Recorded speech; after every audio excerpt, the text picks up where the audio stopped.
Nothing crosses this membrane without a transport protein. That is the single most expensive sentence in Unit 2. Oxygen crosses on its own. No protein, no energy. It's happening in every cell you have, right now. 3 traps live in this topic. One rule kills all 3. Give me 3 minutes. Every membrane in this course is the same object. 2 rows of phospholipids, heads out, tails in. And sandwiched between those tails is a band of pure hydrocarbon, about 3 nanometers of oil. So the question is never, is this molecule small enough? It's, would this molecule dissolve in oil? And notice what that question is about. The traveler, not the membrane. Oxygen is small and nonpolar. It dissolves into that oily core and comes out the other side. Carbon dioxide runs the same trip in reverse. The waste leaves the way the oxygen came in. No protein, no energy spent. That is how every cell you own does gas exchange. Now the beat that breaks the size intuition. Sodium is smaller than oxygen, and the membrane refuses it. A steroid hormone is many times bigger, and it walks straight in. Size is the last question you ask. An ion in water is never bare. Its charge holds a shell of water molecules around it.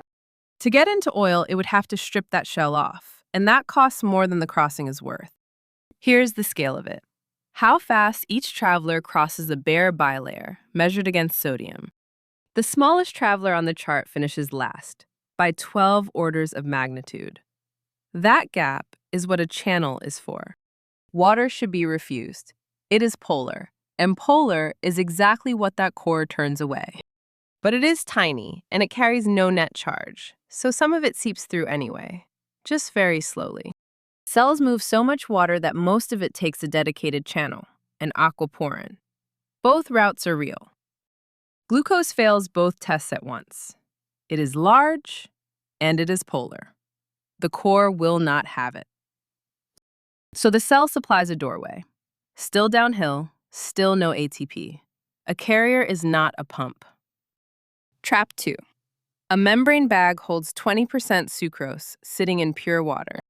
The reflex says the sucrose diffuses out until the 2 sides even up. It cannot.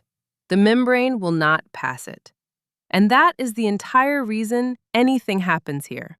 So ask what the membrane lets through before you move anything. Sucrose? No. Water? Yes.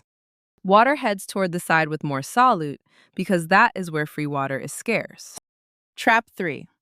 A dye spreads across a permeable membrane until the color stops changing. So the molecules have stopped, right? No, they never stop. They are moving exactly as fast as they were before. Watch the crossings. Left to right keeps climbing.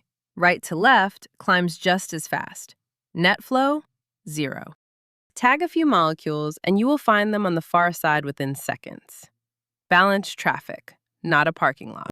So here is the whole topic as 3 questions asked in that order. Charged? It needs a protein. Polar? It needs a protein. Only if both come back clean do you ask about size. Not everything needs a protein. In osmosis, the water moves. And equilibrium is balance motion, not stopped motion. There is no table of molecules to memorize. There is one filter, and it asks about charge long before size.